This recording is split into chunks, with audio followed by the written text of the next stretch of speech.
Hi students, ఈ వీడియోలో మీరు జేఎన్‌టీయూ కాకినాడ అయినా కానీ జేఎన్‌టీయూ జీవీ అయినా కానీ రెగ్యులర్ కానీ సప్లీ కానీ ఎగ్జామ్స్ని ఎలా క్లియర్ చేయాలి, స్మాల్ టిప్స్ అండ్ దాంతోపాటు సీక్రెట్ టిప్స్ కూడా ఈ వీడియోలో డిస్కస్ చేస్తాను. అండ్ ఈ వీడియో టిల్ లాస్ట్ వరకు చూడండి. అండ్ ఎందుకు చూడాలి అంటే ఈ టిప్స్ వల్ల ఏంటంటే మీ ఎగ్జామ్లో మంచిగా రాయగలుగుతారు. దాంతోపాటు మీరు పాస్ అయ్యే ఛాన్సెస్ కూడా చాలా ఇంక్రీజ్ అవుతూ ఉంటాయి. మీరు సో మెనీ వీడియో లెక్చర్స్ చూసుంటారు లేదా యూట్యూబ్లో చూసుంటారు.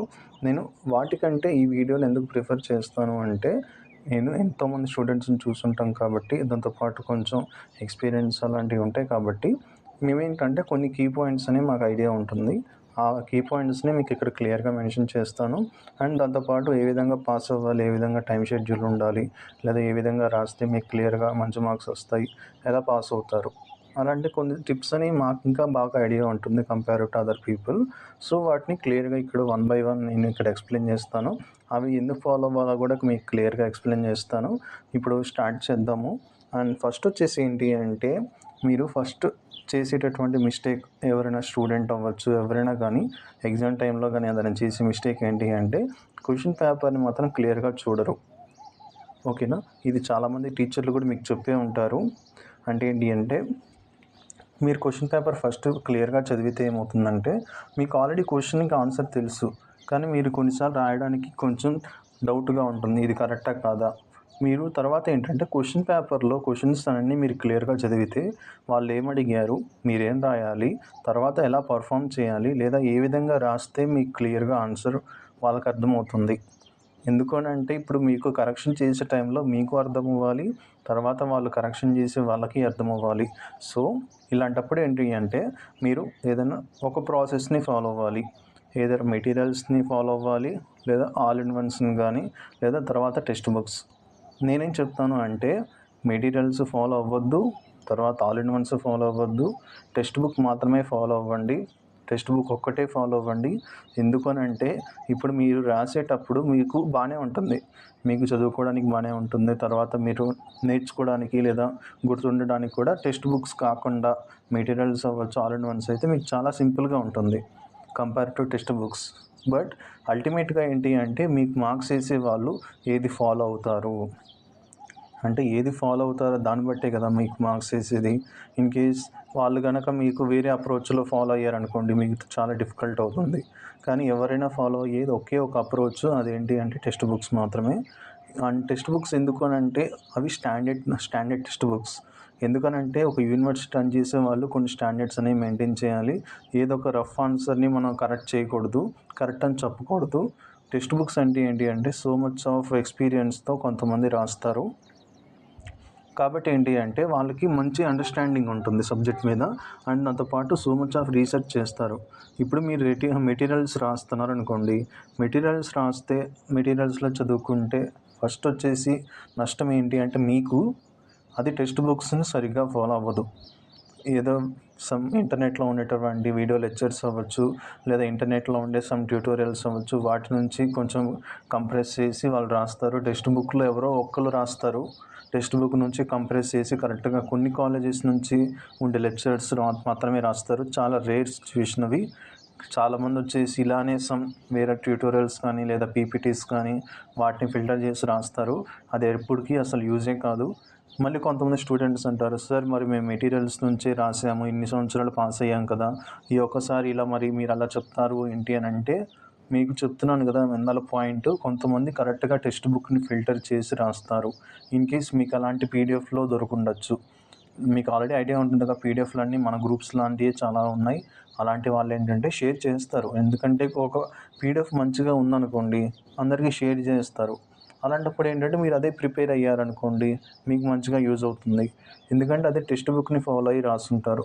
మీరు కొన్ని టెక్స్ట్ బుక్స్ అంటే మీరు కొన్ని మెటీరియల్స్ మీరు చూస్తుంటారు, అసలు మీకు అర్థం కూడా కావు.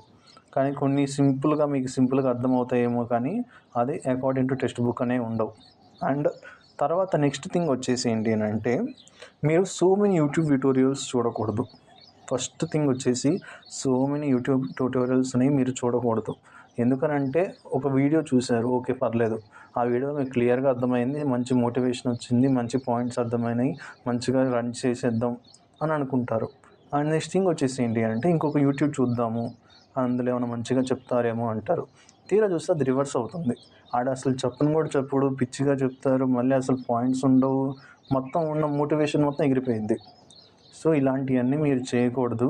మీరు ఒక్కటే ఫాలో అవ్వండి, మీ యొక్క సెల్ఫ్ని.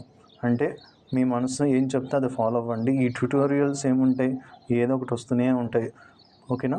సో అలాంటివి ఏం చేయకుండా ఇప్పుడు మీరు యూట్యూబ్ వీడియో అంటే మీరు కరెక్ట్గా ఏదైనా టైం టేబుల్ కరెక్ట్గా సెట్ చేసుకొని మంచిగా ఈ విధంగా చేద్దాం, ఈరోజు ఇది చేద్దాం, నెక్స్ట్ రోజు ఇది చేద్దాము, అలా మీరు మంచిగా టైం టేబుల్ సెట్ చేసుకోగలిగితే మీకు చాలా యూజ్ అవుతుంది.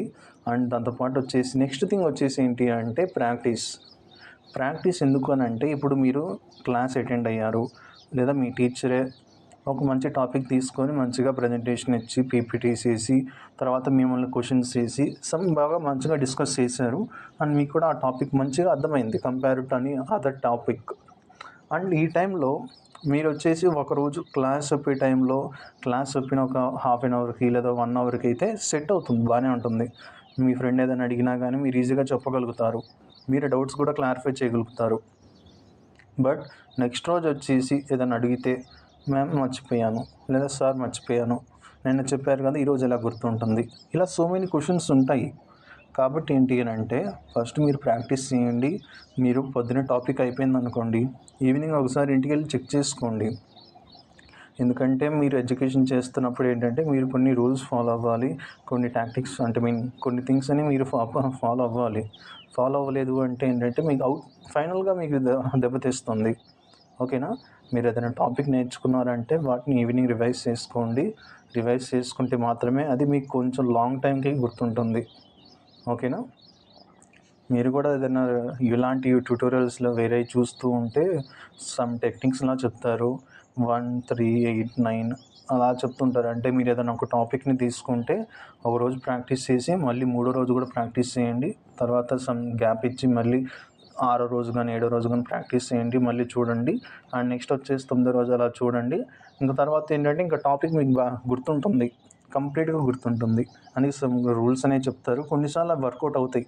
ఎందుకనంటే మనిషి యొక్క బిహేవియర్ ఎలా ఉంటుంది అంటే కొన్నిసార్లు కొన్ని అప్రోచ్లు ఫాలో అయితే మంచిగా అర్థమవుతుంది, కొన్నిసార్లు అసలు ఏంది అర్థం కాకుండా పోతుంది. సో మెయిన్ థింగ్ అలాంటివి చూసుకోండి. Practice important. ఎందుకనంటే ప్రాక్టీస్ చేస్తేనే కదా మీకు ఆ టాపిక్ తెలిసేది, ఆ టాపిక్ తెలిస్తేనే కదా మీకు ఎగ్జామ్లో రాసేది. ఇలాంటివి మాత్రం మీరు క్లియర్గా గుర్తుంచుకోండి. అండ్ నెక్స్ట్ వచ్చేసి ఏంటి అని అంటే మీరు ఎగ్జామ్లోకి ఏదైనా ఎగ్జామ్కి వెళ్ళారు, ఎగ్జామ్కి వెళ్తే మాత్రం బ్లూ పెన్ కానీ బ్లాక్ పెన్ కానీ పెన్సిల్ కానీ ఎరేజర్ షార్ప్నర్ అన్నీ మీరు క్యారీ చేయాలి. క్యారీ చేసుకోండి, అన్నీ క్యారీ చేసుకొని మీరు అక్కడ మంచిగా ప్రజెంట్ చేయండి. మంచిగా ప్రజెంట్ చేస్తే ఏమవుతుంది అంటే మీకు ఒక చిన్న క్లారిటీ ఇస్తాను. మీకు ఎగ్జామ్ కరెక్షన్ చేసే వాళ్ళు ఉంటారు కదా, వాళ్ళు వచ్చేసి 30 సెకండ్స్ టు 40 సెకండ్స్ మీ యొక్క పేపర్ మీద స్పెండ్ చేస్తారు.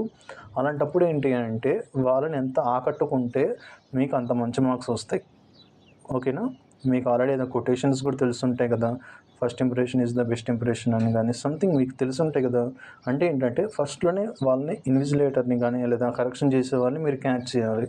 ఎలా క్యాచ్ చేయాలి అంటే మీరు వెళ్ళి పట్టుకోవడం కాదు, మీ యొక్క రైటింగ్తోనే వాళ్ళు అట్రాక్ట్ చేయాలి. మీకే తెలుస్తుంది కదా, అట్రాక్ట్ చేస్తే కొంతమంది ఏదన్నా అట్రాక్ట్ చేస్తుంది వాళ్ళు చెప్పిందల్లా చేస్తారు.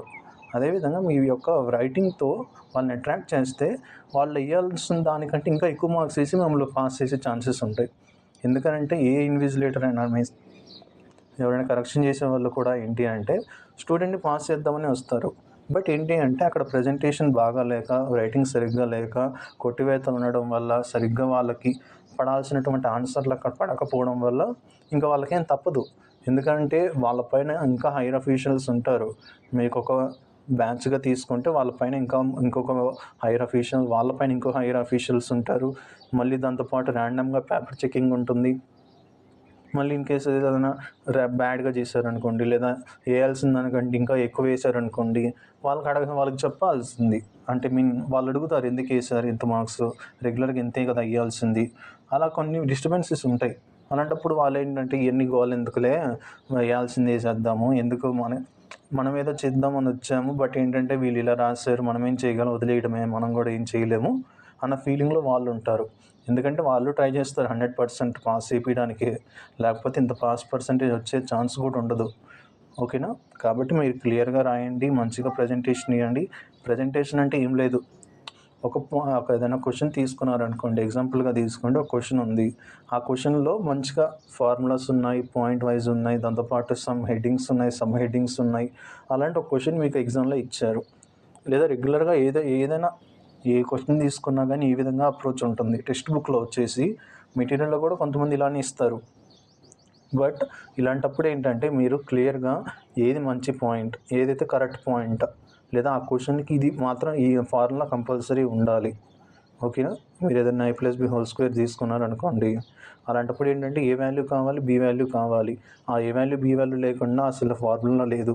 అంటే ఇప్పుడు కీ పాయింట్స్ మీకు ఐడియా ఉంటాయి. ఇప్పుడు అదే విధంగా క్వశ్చన్స్లో ఏదైతే కావాలి అది మెయిన్, అది ఎవరు మార్చలేరు. ఓకేనా? అది మీరు ఎగ్జామ్లో రాయగలిగితేనే పాస్ అవుతారు. అలా లేదు అంటే మీరు అన్నిసార్లు రాయండి, ఎన్నిసార్లు అయినా స్లిప్ పెట్టినా, అసలు ఎటువంటి సిచ్యువేషన్లో అయినా మీరు పాస్ అయ్యే ఛాన్సెస్ అనేవి 90% తగ్గిపోతాయి. ఓకేనా? అక్కడ కరెంట్ పాయింట్ పడాలి. ఓకేనా? అండ్ నెక్స్ట్ వచ్చేసి ఏంటి అంటే, మీరు అక్కడ ప్రజెంటేషన్లో కీ పాయింట్స్ అన్నీ ఉంటాయి, వాటిని హైలైట్ చేయండి. హైలైట్ అంటే ఏంటి అంటే, మీరు ఒక పాయింట్ ఏంటి అంటే మీకు ఆ యొక్క క్వశ్చన్కి క్లియర్గా అర్థమవుతుంది, లేదా వాటి నుంచి ఆ క్వశ్చన్ని మనం క్లియర్గా ఎక్స్ప్లెయిన్ చేయొచ్చు, డిరైవ్ చేయొచ్చు అని మీకు చెప్తున్నారు వాళ్ళకి. అండ్ నెక్స్ట్ వచ్చేసి ఏంటి అంటే, తర్వాత ఒక మెయిన్ పాయింట్ అవ్వచ్చు అంటే ఏంటి అంటే టైం టేబుల్ ప్రిపేర్ చేసుకోవడం.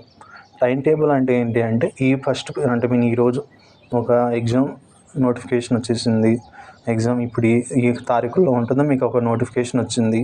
మీకు నోటిఫికేషన్ వచ్చేసి మీకు అరౌండ్ 1 month ముందే వచ్చేస్తుంది. కాబట్టి ఏంటి అంటే ఆ 1 month ఎలాగో ఉంది కాబట్టి ఆ 1 monthని మీరు మొత్తం కేటగరైజ్ చేసుకోండి. ఈరోజు ఇది చేయాలి, ఈరోజు ఇది చేయాలి, మళ్ళీ తర్వాత రివిజన్ ఎప్పుడు చేయాలి, స్లిప్ టెస్ట్ ఎప్పుడు రాయాలి. అండ్ మీరు ఈ విధంగా 1 by 1 మీరు కేటగరైజ్ చేసుకుంటే మాత్రమే మీకు మంచిగా సెట్ అవుతుంది. అలా లేదు అని అంటే ఏంటంటే కొన్నిసార్లు కొన్ని సబ్జెక్టులు ఈజీగా ఉంటాయి, కొన్ని సబ్జెక్టులు చాలా హార్డ్గా ఉంటాయి. మీరు ఇన్ కేస్ హార్డ్ సబ్జెక్ట్ని తీసి మీ మోటివేషన్ మొత్తం ఎగరకపోయింది అనుకోండి, మీకు చాలా కష్టమవుతుంది. ఓకేనా? ఇలా చేస్తే మాత్రం మీకు చాలా రివర్స్ అవుతుంది. కొన్నిసార్లు ఏదో మోటివేషన్ వచ్చేసి మంచిగా ఏదైనా మూవీ చూసి మోటివేషన్ వచ్చి మంచిగా చేసేద్దాం, టాపర్ అయిపోతాం అని మంచిగా బుక్స్ తీస్తారు. ఆ బుక్ తీసేటప్పుడు కూడా మంచిగా మీరు చూడండి, నాకు అసలు ఏ సబ్జెక్ట్ వచ్చు, నేను ఏ సబ్జెక్ట్ నేర్చుకోవాలి ఫస్ట్ అని. అలా కాకుండా ఏదన్నా మీరు అసలు మ్యాథ్స్ అంటే భయం అనుకోండి మీకు, అదేవిధంగా ఆ టైంలోనే మీరు మ్యాథ్స్ తీశారు, మ్యాథ్స్ తీస్తే మొత్తం ఎగిరిపోయింది. అది ఎవరు చెప్పినా, ఎంత చెప్పినా, మీకు ఎంత మంచిగా చెప్పినా అది ఎవరేం చేయలేరు. కానీ మ్యాథ్స్ కూడా చూడాలి. ఎలాంటప్పుడు చూడాలి అని అంటే, మీ పక్కన ఎవరైనా ఫ్రెండ్ ఉన్నప్పుడు కానీ, ఏదైనా టీచర్ అవైలబుల్గా ఉన్నప్పుడు కానీ, లేదా మీ యొక్క టీచర్సే మీకు క్లాస్లో స్ట్రిప్ టెస్ట్ అని పెట్టినప్పుడు వాళ్ళ దగ్గరికి వెళ్ళి కూర్చోండి. ఎందుకంటే మీ యొక్క స్టాఫ్ రూమ్స్లో కానీ, ల్యాబ్స్లో కానీ టీచర్స్ అవైలబుల్గా ఉంటారు. వాళ్ళ దగ్గరికి వెళ్ళి కూర్చోండి. ఓకేనా? చిట్ చాట్స్ అవన్నీ కాకుండా మీరు వాళ్ళ దగ్గరికి వెళ్ళి కూర్చుంటే, మీరు వాళ్ళకి ఏదైనా డౌట్స్ ఉంటే మీకు టీచర్లు చెప్తారు, క్లియర్గా చెప్తారు. ఎందుకనంటే ఒక టీచరు క్లాస్లోకి వచ్చేసి 60 మంది ముందు చెప్పేదానికన్నా మీరు ఏదైనా విడిగా వాళ్ళ దగ్గర పర్సనల్గా వెళ్ళి అడిగితే చెప్పే విధానం వేరుగా ఉంటుంది. ఎందుకనంటే 60 మందిలో చెప్పేటప్పుడు ఒకళ్ళు వింటారు, ఒకళ్ళు వినరు.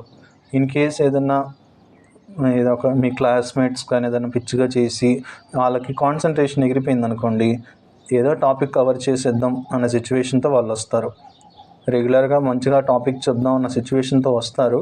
కానీ మీ యొక్క క్లాస్మేట్స్ కానీ ఎవరొకళ్ళ బిహేవియర్ బాగోక, డిస్టర్బెన్సెస్ వల్ల ఏంటంటే వాళ్ళకి మంచిగా 100% ఇవ్వలేరు. మీరు పర్సనల్గా వెళ్ళారంటే వాళ్ళకు ఒక ఇంప్రెషన్ ఉంటుంది, ఈ అబ్బాయికి లేదా ఈ అమ్మాయికి మంచిగా నేర్చుకోవాలనుకుంటున్నారు, మనం హెల్ప్ చేద్దాం అన్న సిచ్యువేషన్ ఏంటంటే వాళ్ళ యొక్క నాలెడ్జ్ని ఇంకా మీకు షేర్ చేస్తారు. కాబట్టి ఏంటంటే మీరు పర్సనల్గా వెళ్ళి టీచర్స్ని అడిగితే మీకు చాలా బెస్ట్గా ఉంటుంది.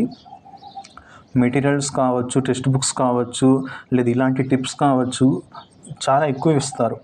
ఎందుకనంటే మీరు టీచర్స్ని ఇంటరాక్ట్ అయితేనే కదా మీకు ఏదైనా టాపిక్స్ అర్థం కాకపోయినా చెప్పేది. కాబట్టి అది మంచిగా చేయండి. తర్వాత టైం టేబుల్ కూడా మీరు మంచిగా ప్రిపేర్ చేసుకోండి. టైం టేబుల్ ప్రిపేర్ చేసుకుంటే ఏమవుతుందంటే మీకు ఫ్యూచర్లో చాలా యూజ్ అవుతుంది. ఎందుకనంటే మీరు ఇలాంటి అంటే మొబైల్స్ ఉన్నాయి, సోషల్ మీడియాస్ ఉన్నాయి, ఇలాంటి టైంలో మీరు కాన్సన్ట్రేటెడ్గా మంచి మార్క్స్తో స్కోర్ చేసి మీ యొక్క లైఫ్లో సెటిల్ అవ్వాలి అన్న టైంలో మీరేంటంటే మీ యొక్క షెడ్యూల్ అనేది చాలా అదిరిపోవాలి.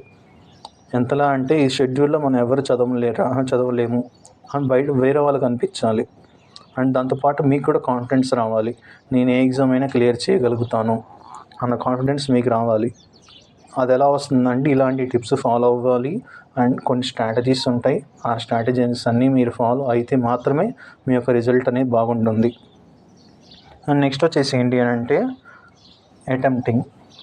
మీకు రెగ్యులర్గా అందరూ చెప్పే రొటీన్ డైలాగ్ ఏంటి అంటే ఉన్న 5 యూనిట్లు అటెంప్ట్ చేసి ఏదో 20 పేపర్లు 30 పేపర్లు ఈ ఆస్టీస్ రాసి ఏదైనా రామాయణం కానీ ఏదో ఒకటి భారతం అన్నీ రాసేసి మీకు క్లియర్గా మంచి రేటింగ్ పెట్టు. ఈ డైలాగ్ మాత్రం బాగా వస్తాయి. కానీ ఏంటి అంటే అప్రోచ్ సరిగ్గా కాదు. మీరు ఎగ్జామ్ రాస్తున్నారు. అది ఏంటంటే మీ యొక్క లైఫ్ని బేస్ చేసుకుంటుంది. ఇన్ కేస్ మీరు అది రాంగ్గా తీసుకున్నారు, ఏదో సిల్లీగా తీసుకున్నారు, ఇలాంటప్పుడు ఏంటి అంటే మీకు చాలా ఇష్యూ ఉంటుంది. కాబట్టి ఏంటి అంటే మీరు ఎగ్జామ్ రాసినప్పుడు కంప్లీట్గా 5 యూనిట్స్ రాయండి. నేను ఎందుకు చెప్తున్నాను అంటే ప్రతి దానికి వేయాల్సిన మార్క్స్ ఉంటాయి. ఓకేనా? వాడు చెత్తగా రాసినా ఎంత దారుణంగా రాసినా కానీ వేయాల్సిన మార్క్స్ కొన్ని ఉంటాయి. అలాంటి టైంలో మీరు 5 క్వశ్చన్లు అంటే 5 యూనిట్ల నుంచి 10 క్వశ్చన్లు రాసేసారనుకోండి, మీకు ఏదైనా క్వశ్చన్కి మంచిగా రాశారు, బాగానే ఉంది. ఇంకో క్వశ్చన్ కూడా పొరపాటున కానీ ఏదైనా రాంగ్ వచ్చిందని పర్లేదు, కానీ దాంట్లో కూడా మంచి టాపిక్ ఉంది. అలాంటప్పుడు ఏం చేస్తారంటే ఎగ్జామ్ కరెక్షన్ చేసేవాళ్ళు వాటికి సమ్ మార్క్స్ వేస్తారు. కొన్నిసార్లు ఇంకొక మెయిన్ థింగ్ వచ్చేసి ఏంటి అని అంటే కొన్నిసార్లు క్వశ్చన్స్ రాంగ్ ఇస్తారు. అది 90% జరగదు. జరిగితే కనుక మీకు డైరెక్ట్గా మార్క్స్ వచ్చేస్తాయి. ఇన్ కేస్ ఆ క్వశ్చన్ మీరు అటెంప్ట్ చేయలేదనుకోండి, ఇంకా మొత్తం పోయినట్టే. ఎందుకంటే ఊరికనే అన్ని మార్క్స్ 7 మార్క్స్ 8 మార్క్స్ వచ్చేస్తాయి మీకు. అంటే 7 మార్క్స్ 8 మార్క్స్ అన్నీ వచ్చేసినాయి అంటే మీకు 90% పాస్ అయిపోవచ్చు. 2 యూనిట్లు కవర్ చేసి అలాంటి ఒక క్వశ్చన్ తగిలిందనుకోండి, సెట్ అయిపోయినట్టే. అలాంటిది మీరు రాయలేదనుకోండి, చాలా కష్టమైద్ది. సో కొన్నిసార్లు ఏంటంటే కొన్ని కాలేజెస్లో ఇంటిమేట్ చేయరు. ఇంటిమేట్ చేసినా మీరు వినరు. ఎందుకంటే మీరు కొంచెం చాలా బిజీగా ఉంటారు కాబట్టి మీరు వినరు. కాబట్టి ఏంటంటే మీరు సరిగ్గా అటెంప్ట్ చేయలేరు. కాబట్టి ఏంటంటే మీరు క్లియర్గా 5 యూనిట్స్ ప్రిపేర్ అవ్వండి. 5 యూనిట్స్ ప్రిపేర్ అయిపోయి మంచిగా ఏదైతే ఫస్ట్ వచ్చిందో అది స్టార్ట్ చేయండి. ఆర్డర్ వైజ్ స్టార్ట్ చేయాలని ఏమీ లేదు. ఎందుకనంటే మీరు మొత్తం క్యాచ్ చేయాల్సింది ఇన్విజిలేటర్ కానీ పేపర్ కరెక్షన్ చేసే వాళ్ళ యొక్క ఇంట్రెస్ట్ని లేదా వాళ్ళ యొక్క అటెన్షన్ని గ్రాప్ చేయాలి. అలాంటప్పుడు ఏం చేయాలి అంటే మీకు వచ్చింది వాళ్ళకి చూపించాలి. అంటే మీకు ఈ క్వశ్చన్ మంచిగా వచ్చిందనుకోండి, ఈ క్వశ్చనే రాయండి. కొంతమంది చెప్తారు ఆర్డర్లో రాయాలి బాగుంటుంది. ఎస్, ఆర్డర్లోనే రాయాలి. ఎందుకంటే మీరు రాసే విధానం బాగానే ఉంది, పర్లేదు, ఓకే. కానీ అక్కడ కరెక్షన్ చేసే వాళ్ళకు కూడా చూడాలి. వాళ్ళు కరెక్షన్ చేసే వాళ్ళు ఏ క్వశ్చన్ ఎక్కడ ఉంది వాళ్ళ యొక్క మొత్తం దాన్ని మార్క్ చేయాలి. మళ్ళీ కరెక్ట్గా ఉందో లేదో 2-3 సార్లు క్రాస్ చెక్ చేయాలి. మార్క్స్ ఎన్ని వచ్చినాయి క్యాలిక్యులేట్ చేయాలి. వాళ్ళకి చాలా తత్వంగా ఉంటుంది. ఇన్ కేస్ మీరు ఆర్డర్లో రాశారనుకోండి, వీళ్ళ యొక్క పని తగ్గించినట్టు ఉంది. పని తగ్గిస్తే మీరేం చేస్తారు? ఫేవర్స్ చేస్తారు, అంతే కదా. ఎవరైనా హెల్ప్ చేశారనుకోండి, మీరు వాళ్ళకి ఫేవర్ చేస్తారు. అదేవిధంగా మీకు టీచర్ హెల్ప్ చేశారనుకోండి, తను కూడా చేయాల్సిన పద్ధతిలో కాకుండా నార్మల్గానే మీకు ఫేవర్ చేసే ఛాన్సెస్ చాలా ఎక్కువ ఉంటాయి. కాబట్టి మీరు చూడండి, ఆర్డర్లు చూడండి. ఎందుకంటే మీరు ఎలాగో యూనిట్ వైజ్గానే వస్తారు. ఇన్ కేస్ యూనిట్ హార్డ్గా ఉందనుకోండి, చాలా రేట్ సిచ్యువేషన్లో 2వ unit, 3rd unit, 4th unit అట్లా వెళ్ళండి. 90% అలా ఉండవు. కొన్ని యూనిట్స్ వచ్చేసి ఏంటంటే డ్యామ్ షూర్ క్వశ్చన్స్ ఉంటాయి. మీరు ప్రీవియస్ పేపర్లో అడగని క్వశ్చన్ అంటూ ఉండదు కొన్నిసార్లు. సో ఆ విధంగా ట్రై చేయండి. అండ్ నెక్స్ట్ వచ్చేసి ఏంటి అని అంటే మీరు రాసేది కరెక్ట్గా రాయండి. ఓకేనా? కొంతమంది చెప్తారు ఏంటంటే ఏదో ఒకటి రాయిరా, పేపర్ మాత్రం ఫుల్గా కనిపించాలి, 2 పేపర్లు రాయిరా, 2 పేపర్లు రాస్తే వాళ్ళకి 8 మార్కులతో లెక్క. అవన్నీ వేస్ట్. ఓకేనా? అవన్నీ వేస్ట్. అవన్నీ ఎందుకంటే వాళ్ళ యొక్క వ్యూస్ పెంచుకోవడానికి, అలా పెంచుకోవడానికి. నాకేం అక్కర్లా. ఎందుకంటే నేను ఇవన్నీ రన్ చేస్తుంది గ్రూప్స్ కావచ్చు లేదా వెబ్సైట్స్ కావచ్చు, అవన్నీ నా యొక్క రెవెన్యూ కన్నా నాకు అసలు అక్కర్లా. ఎందుకనంటే మనం స్టార్ట్ చేసిన స్టూడెంట్ కోసం. ఇవన్నీ నేనేం చేసుకుంటా? కాబట్టి నేను అవన్నీ పట్టించుకున్నాను. ఎందుకంటే అవన్నీ నెగ్లెక్ట్ చేసేయాలి. ఎందుకంటే వాళ్ళ యొక్క సర్వైవింగ్ కోసం వాళ్ళు చేస్తారు. పక్కన పెట్టండి. ఓకేనా. మనం ఏంటంటే మనం ఏదైనా స్టూడెంట్ కోసం చేసాము, హెల్ప్ చేద్దామని వచ్చాము, అది తీసేయండి, పక్కన పెట్టండి. మళ్ళీ డైవర్ట్ అవుతున్నాం ఎందుకు. ఇప్పుడు రాసేది ఏంటి అంటే క్లియర్గా రాయండి. మీకు ఎగ్జామ్లో ఒక 2 పేపర్స్ రాస్తే 8 మార్క్స్ లెక్క అలాంటివి పక్కన పెట్టేయండి. ఎందుకనంటే మీకు ఒక ప్రాబ్లం ఇచ్చారు, దాని ఆన్సర్ సింపుల్. దాన్ని 2 పేపర్స్ మీరు లాగలేరు కదా, అంతే కదా. ఏదైనా క్వశ్చన్ అంటే ఏదైనా థియరీ క్వశ్చన్ అనుకోండి, మీరు సాగదీసి డెఫినేషన్ మళ్ళీ రాసి దాన్ని సాల్వ్ చేసి ఏదో ఒకటి చేస్తారు. మ్యాథ్స్ని ఏం చేస్తారు, మళ్ళీ ఫిజిక్స్ ఉంది, ఫిజిక్స్లో క్వశ్చన్స్ ఉంటాయి, దాంట్లో డెరివేటివ్స్ ఉంటాయి, దాన్ని మీరు సాగదీయలేరు కదా. ఒకే క్వశ్చన్ ఉంది, ఏ అంటే ఏంది లెటర్ అని రాస్తారా, రాయలేరు. కానీ ఏంటంటే వాళ్ళు చెప్పేది అది పక్కన పెట్టండి. ఇలాంటివి మీరు వింటేనే మీకు చాలా డిస్టర్బెన్స్ అయిపోతుంది. మీరు మళ్ళీ దీన్నే ఫాలో అయ్యారనుకోండి, మీ ఎగ్జామ్ టైంలో మొత్తం పోయిద్ది. సో ఇలాంటివన్నీ పక్కన పెట్టేసుకోండి. అండ్ రాసేది ఏంటి అంటే క్లియర్గా రాయండి. అండ్ తర్వాత వచ్చేసి ఏంటి అని అంటే రాసినాక మీరు ఏదైతే కరెక్ట్ ఆన్సరు వాటిని హైలైట్ చేయండి. ఫార్ములాస్ ఉన్నాయి, ఫార్ములాస్ని హైలైట్ చేసుకోండి. ఏముంది, ఒక చిన్న బాక్స్ కొట్టేయండి చేత్తో అయినా, అంతే కదా. స్కేల్ పెన్సిల్ యూస్ చేసి ఒక చిన్న బాక్స్ కొట్టేయండి, అయిపోయింది. క్వశ్చన్ అయిపోయింది అనుకోండి, ఒక గీత కొట్టండి, సింపుల్. మీకేం ఎక్కువ టైం పట్టదు, 10 సెకండ్స్ కూడా ఎక్కువ దానికి. దాన్ని బట్టి ఏమవుతుందంటే మీ యొక్క పేపర్ లుక్ అనేది మారిపోయింది. తర్వాత వచ్చేసి మీరు పేపర్ అంటే ఒక క్వశ్చన్ రాసేసారు, అయిపోయింది.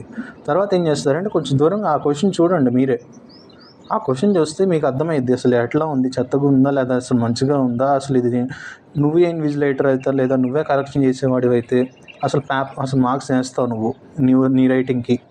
ఒకసారి కొంచెం దూరంగా పేపర్ పెట్టుకోండి, చూసుకుంటే మీకు ఒక లుక్ వేస్తే మీకు అర్థమైద్ది అసలు మీరు రాసింది ఏంటి అని మొత్తం అర్థమైపోయింది. సో అప్పుడు ఏం చేస్తారంటే మళ్ళీ మీరు కరెక్ట్గా రాయగలుగుతారు నెక్స్ట్ క్వశ్చన్కి.